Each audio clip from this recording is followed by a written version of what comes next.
So, Labour launched the manifesto yesterday, and for anyone who's not as naive as Forrest Gump or a kid still in school, it's actually pretty damn scary. There are plans to nationalise fucking everything: rail, mail, energy and water. Some of which wouldn't be a bad idea, like mainly the trains for me, but it's just a massive spending splurge that's getting ridiculously out of hand now. Successive governments from both parties have failed time and time again with infrastructure that we used to have nationalised, offering extremely poor services in return for taxpayers' money. So it's difficult to imagine this iteration of the Labour Party, blessed as it is with multiple incompetent idiots, being able to run our country's vital national infrastructure. So what else is in the manifesto besides the nationalisations? Well, we've got this one here, which is £75 billion to build 150,000 new council and social homes a year within 5 years. This would be a great policy if it wasn't Labour running it. The UK's replacement rate in terms of birth doesn't even replace the current population we have. The only reason the population is growing in the UK is because of immigration. So basically, with Labour's open borders policy, we're going to be paying money into the system to house all the people they want to bring here. Can someone from Labour's front bench tell me, I'm a single British white male in my 30s, what chance will I have of getting one of these homes when Labour plan to keep the borders as open as possible? I'll tell you what kind of hope I have: slim and none. Next up, we've got this one: an immediate 5% pay rise for public sector workers, with year-on-year above inflation pay rises to follow. Okay, the public sector has lagged behind in recent years in terms of pay rises. I could swallow the immediate 5% pay rise for them, that's fair enough. But why are they being guaranteed year-on-year above inflation pay rises? They've got pretty secure jobs, working for someone who will never go bust because it's a government, and they have pretty damn good pensions. Is that not enough? On to introducing a real living wage of at least £10 an hour. Now, I'm saying this as somebody who works for minimum wage usually, because I work for an agency, it's standard on there. For fuck's sake, why? Why? I get 3 to 5 days a week now. If you put the minimum wage up to £10 an hour, how many days a week do you think I'll get to work? Do you think it'll be more? Or do you think it'll be less? Because I've got a pretty good idea of which way that'll fall, and I don't like where it's going. Plus, you're just going to put millions of workers down onto the bottom rung. People are never going to get a pay rise until the minimum wage goes up because companies just can't afford it. How many small businesses can afford £10 an hour for an entry-level cashier without eating all the profits up? It's just not possible. And then you're going to get bigger companies. They're going to cut already skeletal staffing levels, expect more from the workers, and that's going to lead to a more unhappy work-life balance and more mental health problems. Start by getting everybody that wants it full-time hours first. Then start tweaking the minimum wage if you need to. Personally, I don't think it needs tweaking. If I can get 40 hours a week, the minimum wage is enough for me to live on right now. I'm fine with that. And plus, if you get people full-time hours, they're going to be putting money into the system via taxes instead of taking money out via tax credits, universal credit. Like right now, if I get between 20 and 30 hours a week, I'll be taking money out of the system. But if you give me 40 hours a week, I'll be putting money into it.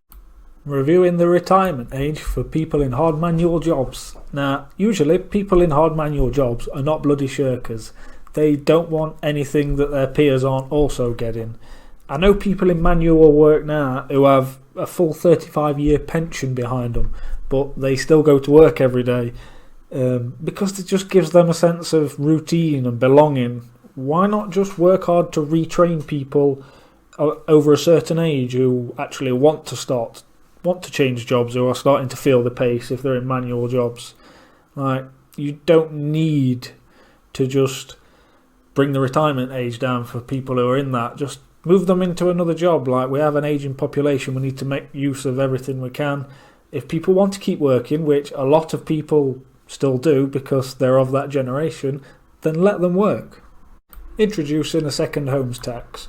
Now, I sort of agree with this one, but it needs a big caveat on it that the two homes must be worth over a certain amount, because Why would you want to punish a pleb for success?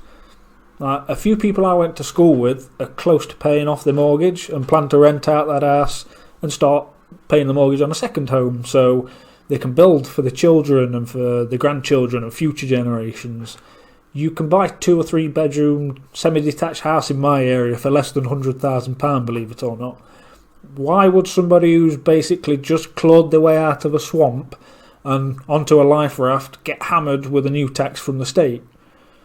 Isn't that what Labour's supposed to be about? The working man making a success of himself? Then what else have we got?